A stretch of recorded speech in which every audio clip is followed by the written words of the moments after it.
بسم الله الرحمن الرحيم الحمد لله رب العالمين وأفضل الصلاة وأتم التسليم على سيدنا محمد وعلى آله وأصحابه أجمعين. Last class, we talked briefly about the conditions of Salah, and we went into the definition of what is a condition and the difference between what is a condition for obligation and what is a condition for uh, the correctness of the action, and what is together a condition of correctness and obligation.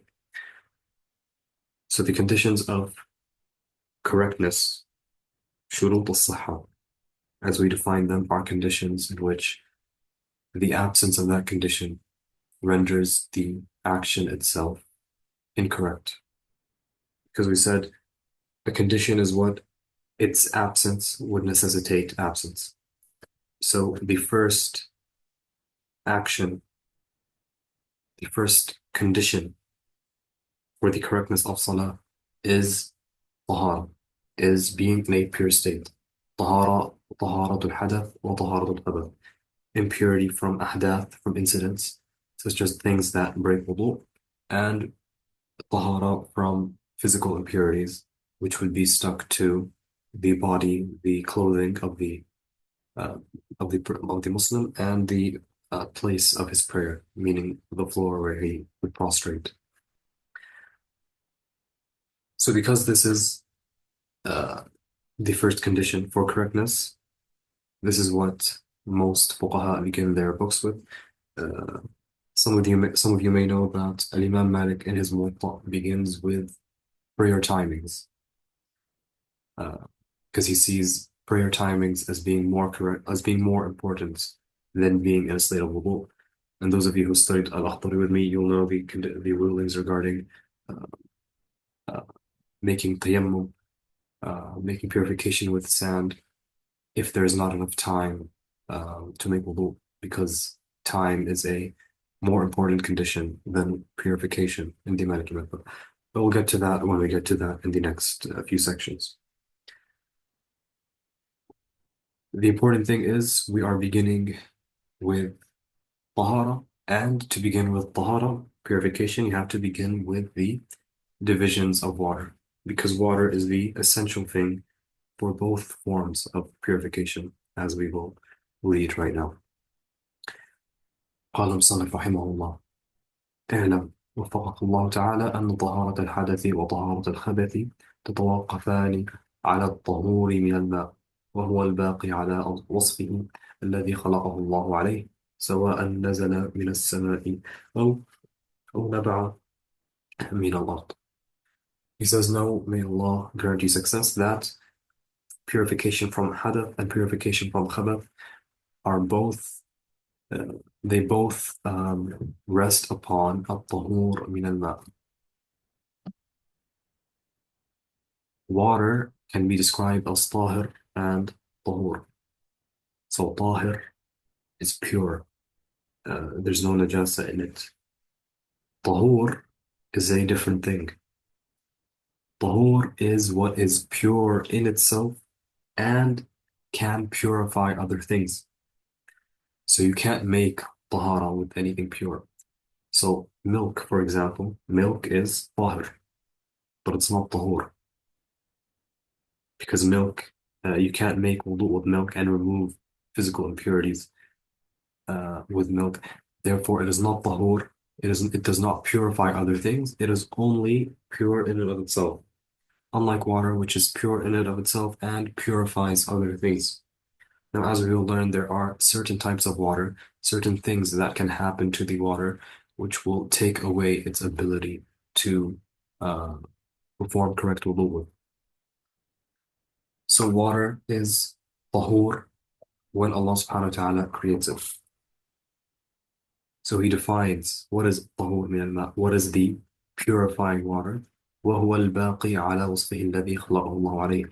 It is what remains upon the characteristics or description that Allah subhanahu wa ta'ala created it with. So سواء نزل من السماء أو نبع من الأرض. So regardless of whether it is rainwater, river water, spring water, um, so all these different types of water, spring water does not taste exactly the same as rainwater, and both of them do not smell exactly the same as river water. Similarly, water that is um, melted down from snow or ice will also have a different taste or smell. So it doesn't matter what the source of the water is, all of these, uh, even though they might be different in and of themselves, they're all created with those characteristics, those different characteristics by Allah subhanahu wa ta'ala, and that is their natural state. Now, the hadith that the Maliki school uh, uses as their center for their fiqh regarding water is the famous hadith in which the Sahaba asked about Bi'r Budaa, the well of Budaa, which was a well in Medina. And the Sahaba told the Prophet ﷺ that people throw impurities into that well. And so they asked, can they make wudu with it? And the Prophet ﷺ said, الماء طهور اللهم صل على سيدنا محمد. الماء طاهر لا ينجسه شيء. Water is pure, it is not impurified by anything. What does that mean? Does it mean that if I have a bowl of water and I add another bowl of urination into it, does that mean it's still pure? No, that's not what it means. It means when it is called water, that is when it is pure. So he says, water is pure. It is not impurified by anything. Meaning, as long as it stays water, then it is pure. If impurities are added to the extent that it is no longer water, so if I have a bowl of clean, pure water and I add uh, 5 bowls of impurity of urine, have I impurified the water? Can I say that water is now impure? No, that's not correct. The correct thing to say is that it is no longer water to begin with. So as long as it is still called water, then it is deemed pure. The second category or is water that is changed not by impurities, but by other pure things, such as saffron, such as rose. Everyone knows some people will put roses into water to enhance the taste and the smell, and it becomes rose water. This water is not mutlaq. So uh, let me just open the annotations. So we have two definitions. We have tahur and we have mutlaq. These are very close to synonymous, but not exactly. So tahur, as we said, the definition of tahur, mutlaq, the definition is that it is something that is pure and purifies other things. Mutlaq is unrestrained water. Mutlaq, the word is not relevant to the purification or not. It is related to the description. So we have restrained water or constricted water and unrestrained water. Unrestrained water is mutlaq. Mutlaq means unrestrained. What does it mean? It means the description of it, the name of it is unrestrained. If I have rose water, that is a restraint. It is not any water, it is a specific type of water. If I'm sitting and I ask a child to fetch me a bowl of water, I don't say anything else. I just say a bowl of water. And he brings me back water from a river. Has he fulfilled what I've asked? Yes. If I tell him, give me a bowl of water, and he gives me something that he melted down from snow, is it ma mutlaq? Yes. If he brings me back, however, a bowl of rose water, has he fulfilled what I've asked? The answer is no. Uh, he's not brought me back water, he's brought me back a specific type of water that has an added characteristic. So it does not fulfill the conditions of making purification with it. because the Prophet ﷺ said, "Al-ma'u tahur," water is pure. When we add another characteristic to it, so if we add rose water or saffron water, or for example, we cook with it. If I have a large bowl of water and I cook meat in it, it becomes stew or broth or whatever you would call it. It's technically still pure, but it is no longer called water. It's meat water, or it has an added characteristic. It has the added smell, taste, and color of something else. Um, Other examples are tea, for example. Tea, it's technically water, it's clean water. And tea itself, the tea bag, the powder is not impure, it's not a najasa. However, when we add it to the water, it has a different color, a different taste, etc. So it becomes ma muqayyad, becomes water, it becomes restricted water, water restricted to a specific characteristic. There's no longer it is no longer mutlaq. Now, there are specific types, there are specific exceptions for when we can make purification with water that is not mutlaq. Very specific exceptions, which we will go over. So, tahur and mutlaq are 99% of the times the same thing. However, there is specific instances where we can make purification with water that is not mutlaq, but is still tahur. So the first example is the water of the ocean. The water of the ocean it is restrained water, technically speaking. It has a specific characteristic. If I tell that same child to bring me a bowl of water and he brings me back seawater, I can tell him this is not what I asked. I'd ask you for normal water. If I wanted seawater, I would have asked for seawater, but I just asked for water. And this is why the Sahaba asked about it when they were on the ship.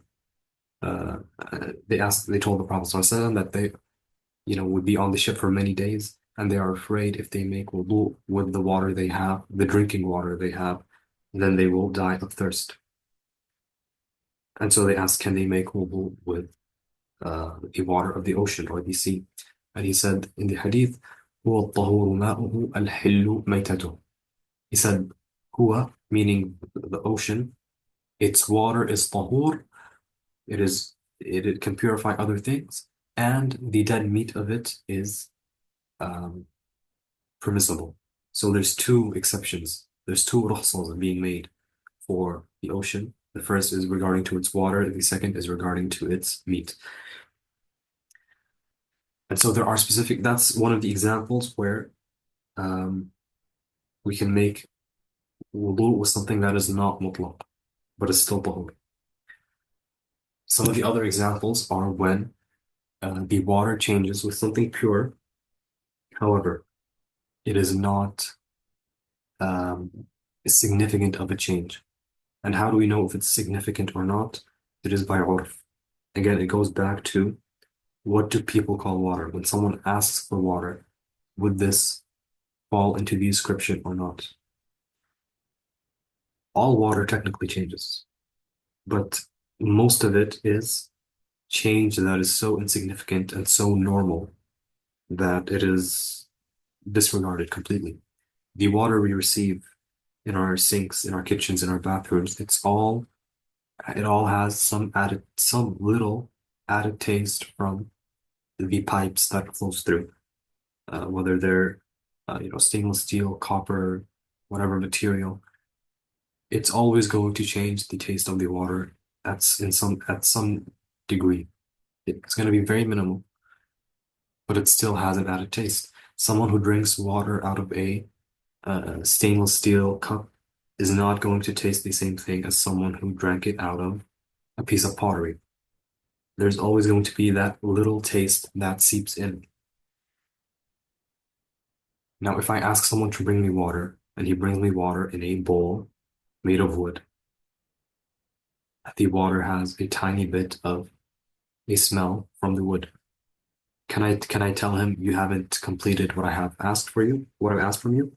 The answer is no, because by convention, by normal uses of the Arabic language, by normal uses of just the way Allah subhanahu wa ta'ala created water, the way the abilities He gave us, the level of control He gave us over some of the smells and tastes, that is a normal thing to expect. It's not normal to expect saffron water because saffron water is not usually there. The saffron, someone's added it intentionally to change the taste. If it comes from a pipe or a cup or a bowl, then that is not a change that's happened on purpose. And that is the difference. So the rule is فإن تغير لونا أو طعما أو ريحا بشيء خالطه أو لاصقه من الجسد فهو نجس.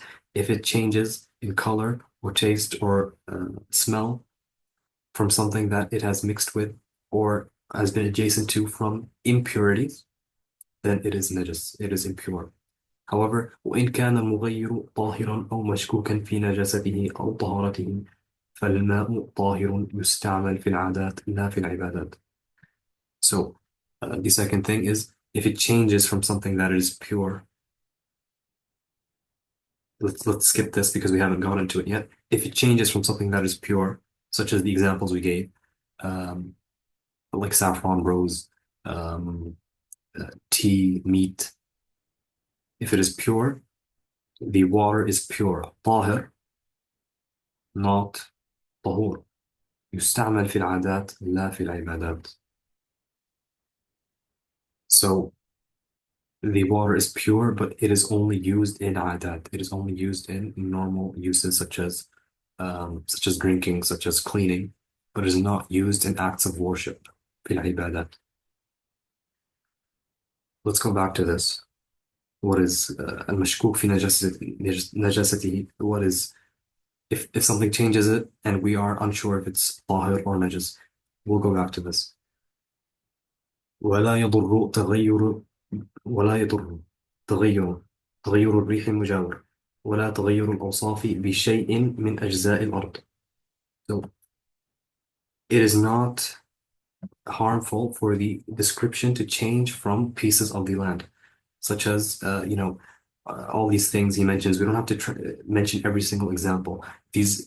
All these types of rocks, clay, um, what we call in Arabic kibrit, all these things that are usually found at the riverside, um, not necessarily a river, at the side of a river, the side of a lake, the side of the ocean, or sometimes underneath it, at the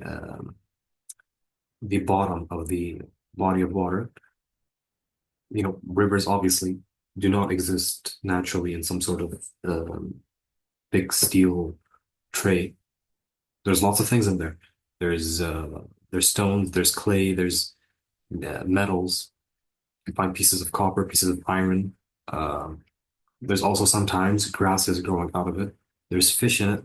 There's algae, all these sorts of things that are normal to find in those bodies of water. This is also not harmful. Again, if I am sitting at the riverside and I tell someone to fetch me water, and I get the water and I find that it has a bit of you know, a bit of taste of rocks and soil, this is normal. This is to be expected. Now, uh, one of the things you'll notice about Tadrib al-Salik as this book, if any of you look at this page and compare it to the same page in Aqrab al-Masalik by Al-Imam al-Tadrib or Shaykh Khalil in his Mukhtasar, you'll find that the content is the same, but the way of conveying the information is a little different. Khalil in his Mukhtasar uses very compact sentences that get across a large set of ideas. So you have the direct phrasing, and then you have the indirect implications of that phrasing. Because Tadrib al-Salik is written for an earlier level, it has to spell out for you all these examples. And sometimes if the flow of language If you take Khalil and expand the language, expand the sentences, the flow will become a little different. And therefore, the Shaykh, he changed the arrangement of these things a slight bit to make it more natural. What is necessary for the student, you could say beginning at this level. Some might leave it till later. I think it is good at this level to begin memorizing the قواعد فقهية, the legal maxims. What are the legal maxims? Some people uh, might confuse this with usul. Usul al-fiqh, the evidences of fiqh. Usul al-fiqh are the evidences, the general evidences that are used as building blocks for the furu' later on. Qawa'id fiqhiyya are different. Legal rules or legal maxims. Usul comes before the fiqh. Legal maxims come after the fiqh. What they do is they look at all of these different rulings. They read them all, and they find specific rulings that are repeated. And they make them a rule or a maxim. So let's look at, for example, one mas'ala. This mas'ala is, if I put tea in water, will it change? Or sorry, will it change the ability to make wudu with it? The second one is, for example, regarding rocks. The third one is regarding soil. The fourth one is regarding something impure, like the droppings of a dog, for example. Or five, I don't need to give many examples, but the point is what we do in al-Qawaid fiqhiyya, we take all of these rulings and we make one rule, one qaida fiqhiyya, and we memorize that qaida fiqhiyya. And what does that do for us? It grants us the ability to know the rulings of each one without remembering each one on its own. So the qaida fiqhiyya, the legal ruling for water, for these all these masail is oops, لا الماء طهور ما لم يتغير بما يفارقه غالبا. So water is pure as long as it does not change from something that is uh, not usually in it or mixed with it. So we take this rule. Water does not, the state of purification from the water does not change as long as it is not mixed with something uh, that is usually not mixed with it. So somebody asks about tea. I put it across and I compare it to the legal maxim. Is tea something that is not usually mixed with water? And the answer is yes. And so I know the ruling for it, and that it is no longer tahur. Go to rocks. Are rocks usually mixed with water? The answer is yes, they are. And so it does not change um, the purification of it. Uh, are dog droppings usually mixed with water? The answer is no, and therefore it changes the um, the ruling of making purification of it. And actually, dog droppings aren't najis if you compare it to something such as cow droppings or horse droppings, because those are not najis. Uh, the answer is it would not change. We'll get to that in a bit. Now, before we go into the deeper rulings, to discuss the evidence that we said in the beginning, that the Malikiya use the hadith of the well of Butaa. This is a position that is not shared with any of the other madhab. For us, as long as water does not change in its characteristics, in its description, then the ruling of it does not change. The Shafi'iyya and the Hanabila have a different stance. Their stance is based on the hadith. Hadith of um, the two pots. I don't know what they translated into English. The what we call in Arabic qawaril. You know, back in the day, they would place and carry water in these large pieces of pottery to move it from the well to the house. Every time somebody's getting a drink of water, they're not going to the well every time. They're not going to travel to the river every time they want to drink water. They will get something that is very large and move it to the house, to the masjid, to the palace, whatever building they're in. Excuse me. And so the hadith of the Prophet ﷺ is إذا بلغ الماء القلتين لم يحمل الخبث. If water, so the word for this big piece of pottery is a قلة. If water does not reach, or sorry, if water reaches two qullas, then it does not carry najas. Meaning, you know how we said water does not change as long as the characteristics change? For them, this only applies to water if it is above two qullas. So, a qulla here is being used as a unit of measurement, such as liters or milliliters. A qulla, if you have an amount of water that is equal to two qullas, and I drop a najasa in it. If it changes, then it is najas. If it doesn't change, then it is not najas. However, if I take away one qulla, I only have one qulla of water, and I drop a najasa in it, and I take it out, and the taste has not changed, the smell has not changed, the color has not changed. For them, the water is najas. Why? Because the Prophet said, water does not carry khabath unless it is two qullas.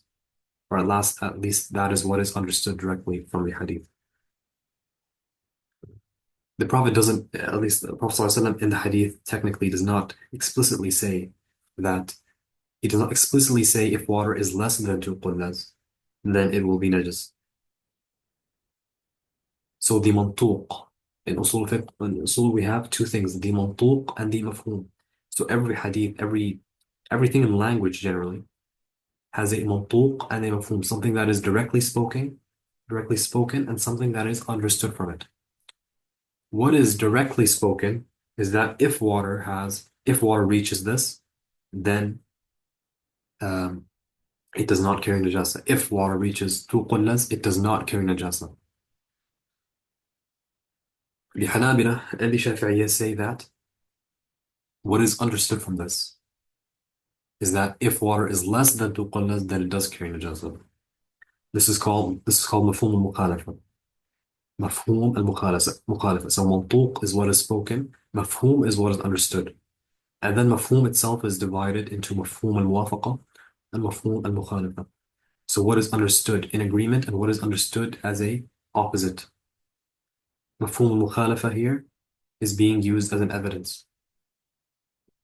The Prophet said that this will not carry najasa. So what is understood from the opposite is that this will carry najasa. So the characteristic he gave, which is two qullas, does not carry najasa.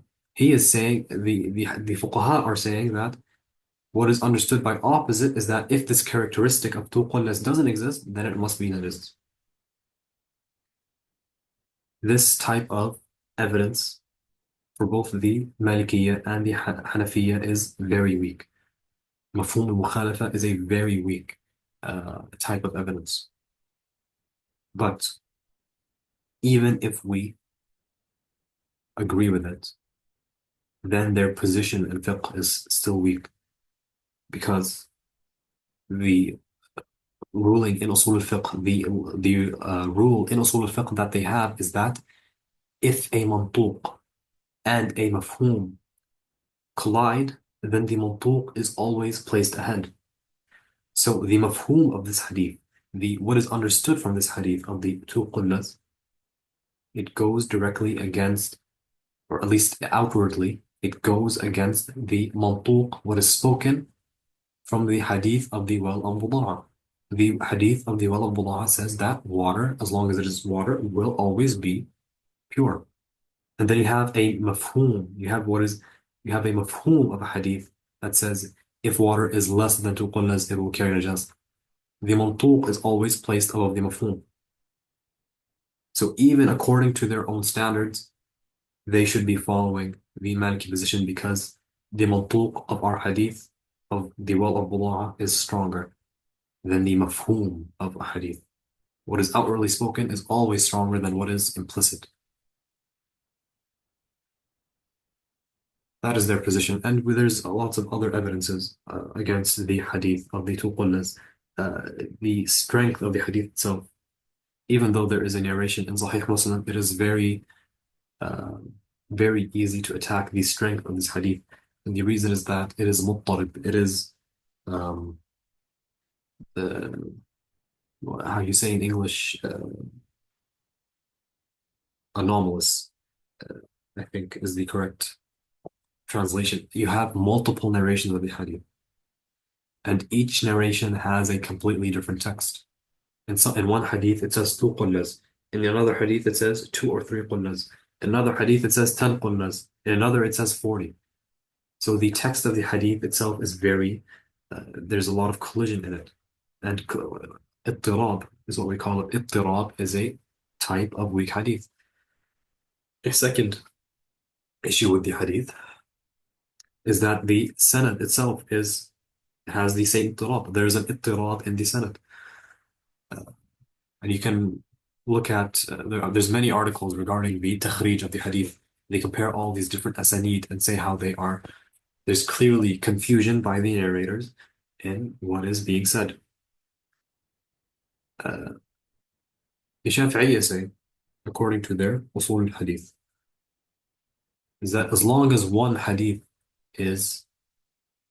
narration is shown as stronger than the others, then this removes it from the ittirab.